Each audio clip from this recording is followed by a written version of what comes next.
I waited this long to read book 9 because I knew I was going to be so frustrated, so upset. Like, I'd be shaking from how upset I am, and I am. I am literally shaking.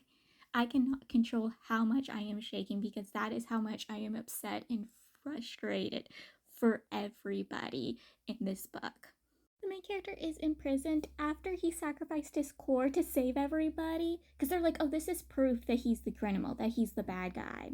Dude sacrificed his core for all of them, and all of them are just basically spewing accusations on him, and he's now imprisoned. The main character, he's forced to drink something that basically enforces him to tell everyone all the actions he did in his past life. And it comes out like he did those things in this life because he is not able to tell them that no, he didn't do them now.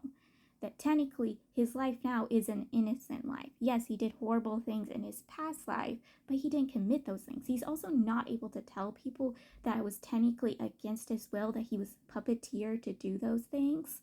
Yes, he had those thoughts, but he wouldn't have never done those things if he hadn't been puppeteered by the flower and the flower encouraged him to do those things. But he's not able to tell anyone these facts. Now, his uncle is trying to stand up for him, but there's not much his uncle can do without throwing the sack under the bus with him. Like, he's standing still, trying to voice reason to people, but at the same time, he's standing up to protect his clan.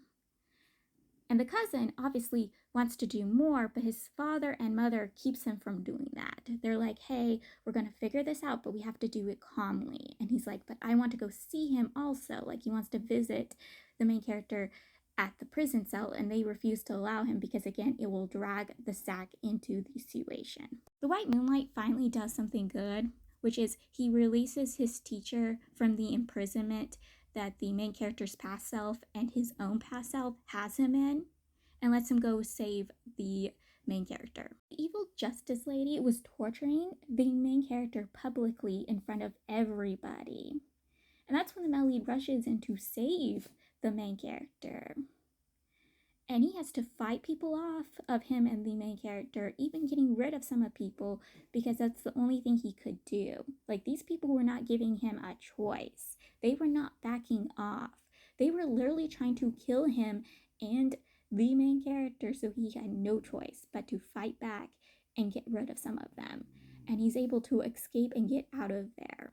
While escaping, they run into the main character's past self, and him and the male lead get into a physical altercation. And honestly, it's more just him whining and crying over the fact the main character doesn't give him the same level of love and affection and attention as he does his current self. He's just like, why do you treat him so differently? Why does he get all the love and affection? Why do you support him? Why do you back him up? Why are you willing to sacrifice everything for him? And I'm like, he did the same thing for you. You just don't really know that fact. Like, this fact is kept from you. You don't know all the things he's done for you. Because again, the White Moonlight's past self is keeping all this information away from you to keep you on his side. Like, he is using you, honey, but you don't know this, so I understand all your hurt and upsetness. But you really got to think things through.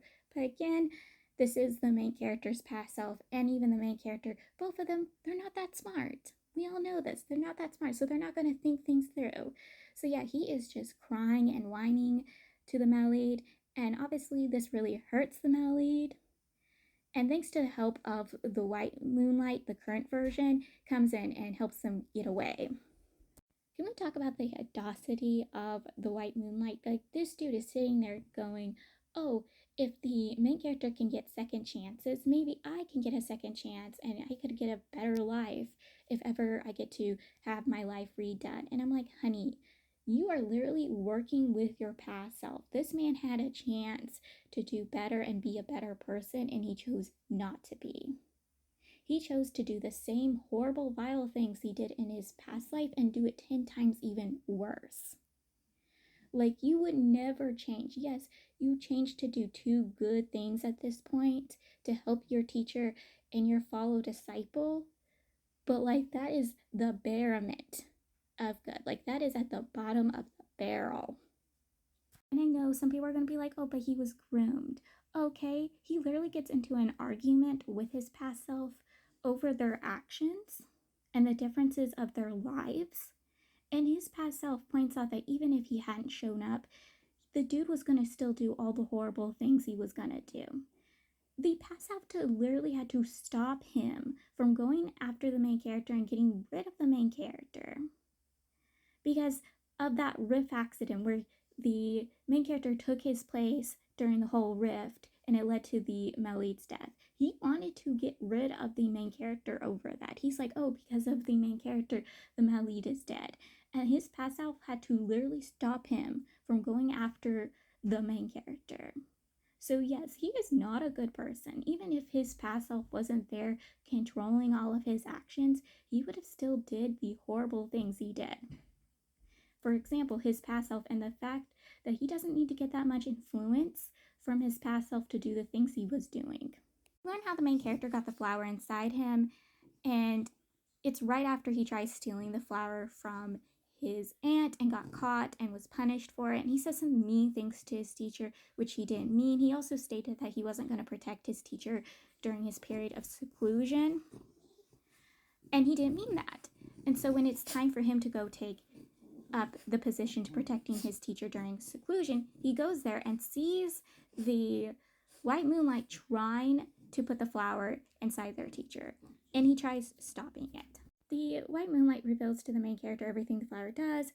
It erases all your good and happy memories, makes the bad memories stronger, influences your terrible, horrible thoughts, because what makes a terrible person is somebody who follows their horrible thoughts, because everyone has horrible thoughts. It's just when they do those horrible thoughts is when they turn into a bad person. It also makes more horrible thoughts for you to basically do.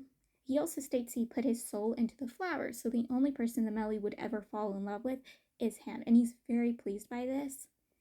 And I am very disgusted and disappointed in him. And so is the main character. Like, the main character is very furious and upset by everything he is doing. The only way the main character was able to stop him was to basically convince him to put the flower in him, how he is a better person to use the flower on, how he points out that the male lead is not a great person to put the flower in. Like, if the male lead turned evil, maybe everyone will notice the changes in the male lead, when no one would probably notices the changes in him, especially since he already has terrible, horrible thoughts that he has to always push down to keep from doing those thoughts. He's like, it'd be easier to influence me. It'd probably be not that easy to influence the male lead, and people will be suspicious.